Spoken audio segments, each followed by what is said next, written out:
শেখ হাসিনা কতক্ষণ হলো গণভবনে মাছ ধরতো, কতক্ষণ তাহাজ্জুদের মুনাজাত দিত। তো একজনকে ফেসিস্ট সিস্টেমের কাঠামোর অনেক উপরে উঠানো হয়েছে। সবাই দুনিয়ার খারাপ, শেখ হাসিনা ভালো ছিল। এখন এই পরিস্থিতি দেখতে পাচ্ছি, সবাই খারাপ, কেউ চান্দাবাজ, কেউ দুর্নীতিবাজ, কেউ সন্ত্রাসী, কিন্তু একজন আল্লামা উপস্থিত হয়েছেন, উনি সব ভালো।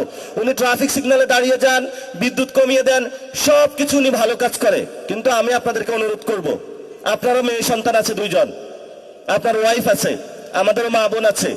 অনেক কষ্টের জায়গা যদি এই গণ অভ্যুত্থানের পরে কোনো বোনদের আমরা দর্শন হতে দেখি, প্লিজ মাপ চাই, বাংলাদেশে দর্শন আপনারা বন্ধ করুন, দ্রুত উদ্যোগ নিন, না হলে আমরা রাজপথে নারীদের নিয়ে কর্মসূচিতে দিতে বাধ্য হবো ইনশাআল্লাহ। লাস্ট কথা যেটা, আমরা এখনো বিচার বুঝে পাই নাই। এই যে যারা শহীদ ফ্যামিলি আছেন, আহত ভাইরা আছেন, তাদেরকে শেখ হাসিনা খুন করেছিল, আবার আওয়ামী লীগের অফিসগুলো খুলে দেওয়া হচ্ছে। এসব ফাইজলামি আপনারা বাংলাদেশে করবেন না। যদি আপনারা ফাইজলামি করতে চান, তাহলে কিভাবে হলো আপনাদেরকে সাইজ করতে হয় সেটাও আমরা জানি।